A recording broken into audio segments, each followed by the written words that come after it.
ये Ampere's law की आपने बेटे इस मुश्ती के साथ बैठना, क्योंकि हमारे पास 20 मिनट है। 20 मिनट में हमने टॉपिक खत्म कर देना है।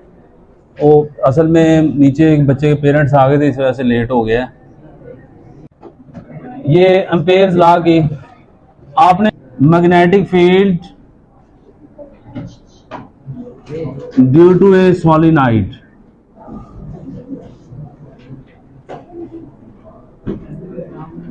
चलें जी। कल मैंने आपको सॉलिनॉइड के बारे में बताया था कि सॉलिनॉइड क्या होती है।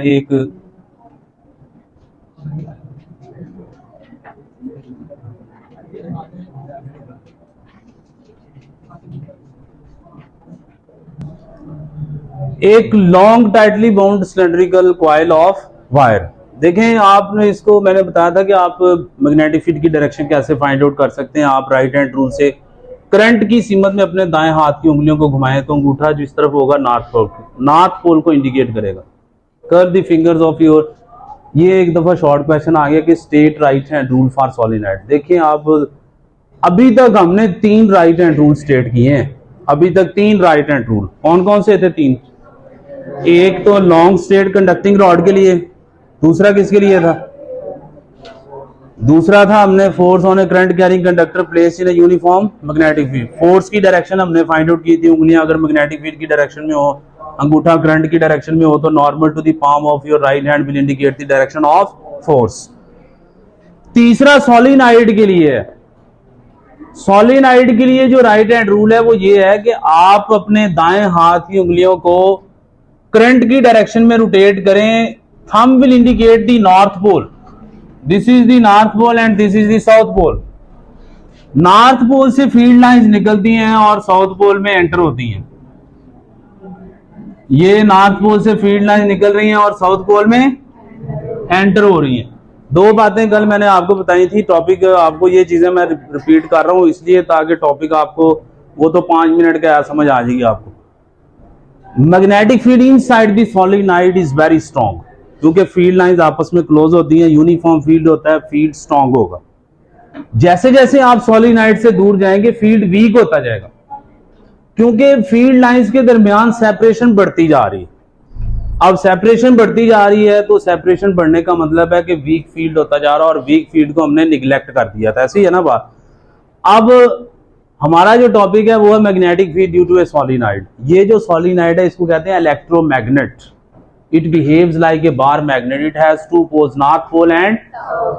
अब ये इलेक्ट्रोमैग्नेट इसलिए है क्योंकि एक है परमानेंट मैग्नेट, जो कि किसी भी मैग्नेट की नेचुरल प्रॉपर्टी है।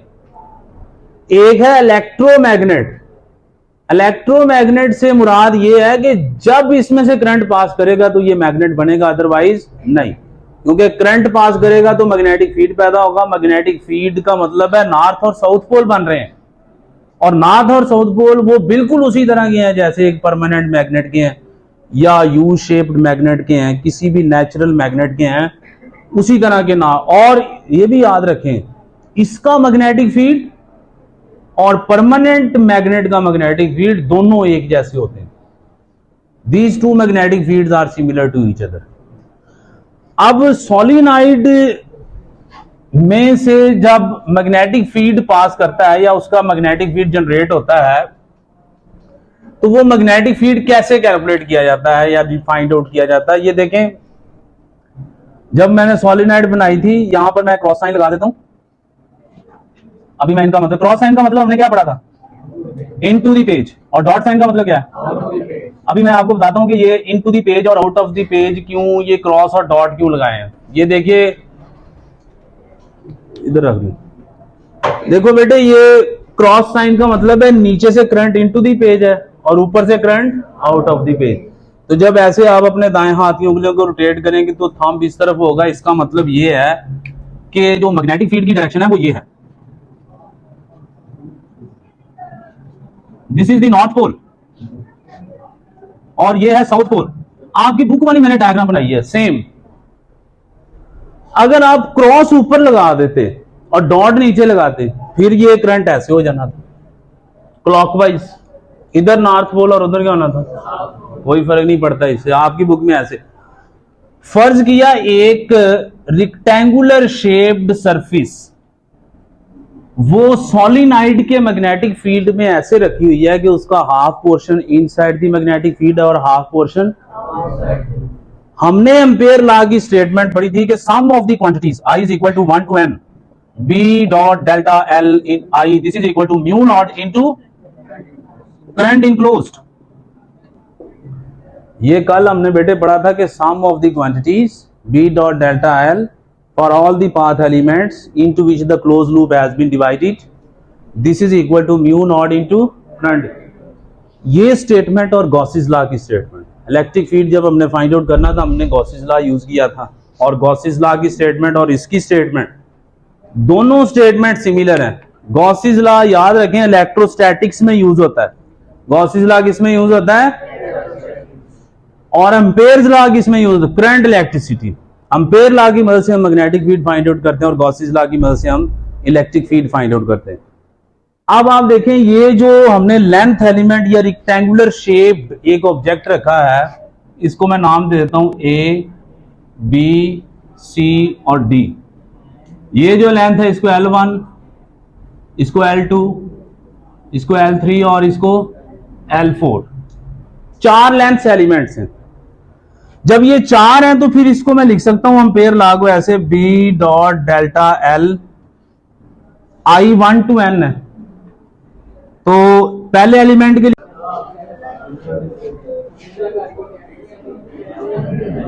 मैं ये यहां से मिटा देता हूं,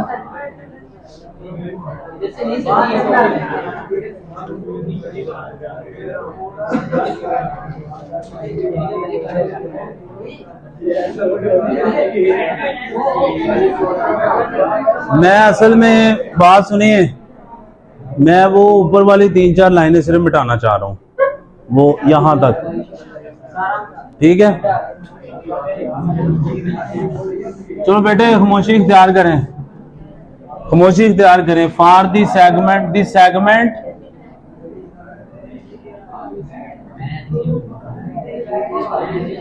for the segment B dot, बेटे आवाज बंद कर लें अब,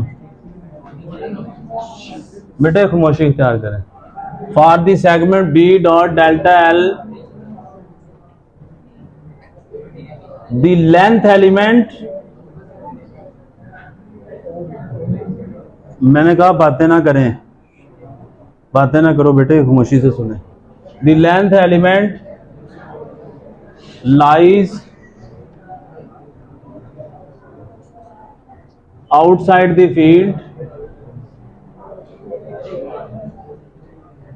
where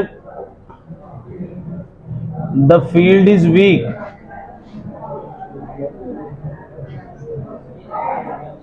and weak field can be neglected।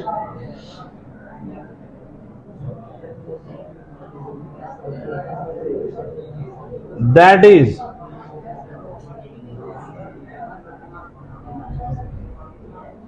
Motion नहीं हो रहे हैं B0, तो B0 होने की वजह से ये B डॉट डेल्टा L3 जो तीसरा एलिमेंट है ये सारा ही zero,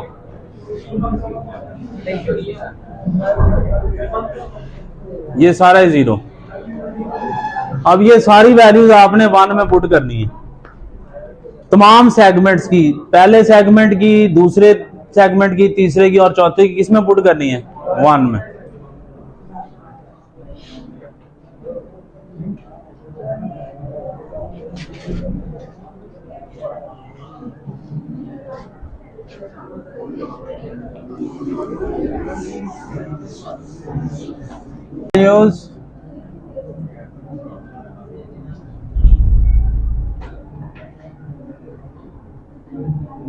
in 1, putting all values in 1 में आप पुट करेंगे, इसकी जगह क्या आ जाएगा, BL1 प्लस 0 प्लस 0 प्लस 0। ना करो बेटे बातें ना करो यार, खामोश हो, इंसान बनो, बंदर ना बनो, खामोश हो जो।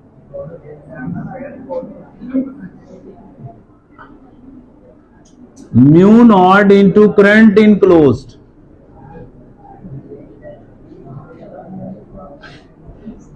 तो BL1 mu naught into current enclosed,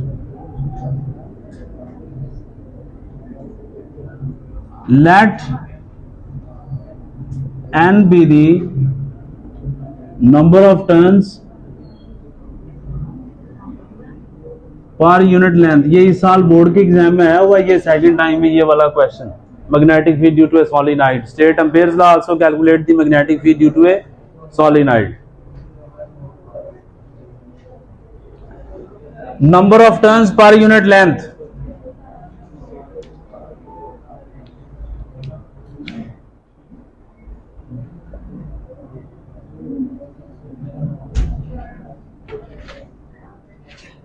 इधर से भी 2-3 लड़कियां पता नहीं कौन सी बकवास करी जा रही हैं, उधर से भी करी जा रही हैं। वो शर्म ही आई नहीं है, वो थोड़ा सा सुन ले मैं जो बोल रहा हूँ। इधर 6 दफा 8 दफा मैं कह चुका हूँ खामोश हो जाए, खामोश नहीं होते। अब जरा ये आखिरी बात सुन ले गौर से, यहां से जरा इसको समझ ले, लिखना बंद करें पहले। ये सारी वैल्यूज आपने इसमें पुट की, BL1 is equal to mu naught into current enclosed, mu naught into current enclosed. अब बेटे ये BL1 करंट हमने फर्ज कर लिया कि n जो है ना ये है number of turns per unit length. आप देखिए सोलेनोइड ऐसे है, इसकी कोई लेंथ भी तो होगी स्प्रिंग की, वो है L, और इस लेंथ के अंदर जितनी टर्न्स हैं, टर्न्स की तादाद 1 2 3 4 5 6 7, यानी जो चक्रों की तादाद है उस लेंथ के अंदर, उसको n से स्मॉल n से जाहिर करते हैं, number of turns per unit length. तो नंबर ऑफ टर्न्स किसके इक्वल आ जाएंगी, NL। अगर आप इस केस की बात करें तो सोलेनोइड में आप देखें एक हमने रेक्टेंगुलर शेप्ड ऑब्जेक्ट ऐसे रखा था, इसकी लेंथ ही L1, इसकी L2, इसकी L3 और इसकी L4।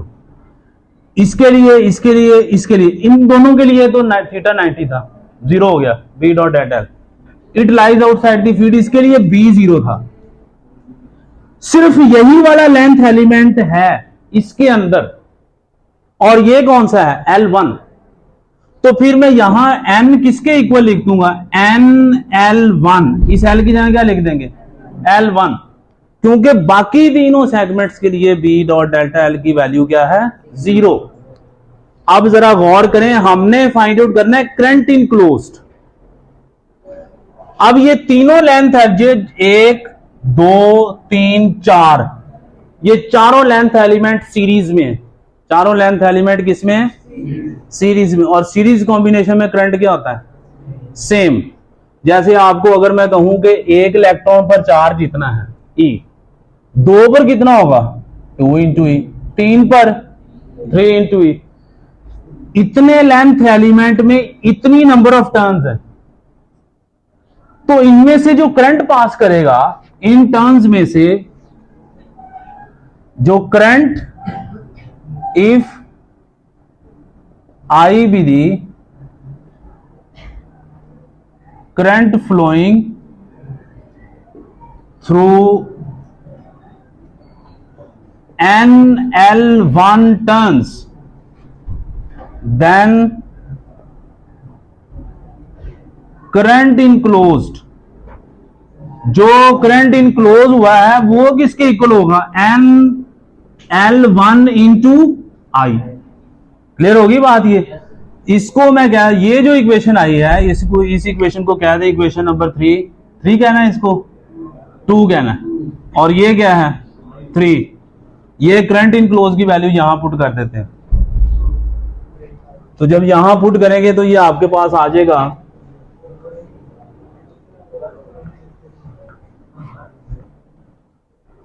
यूजिंग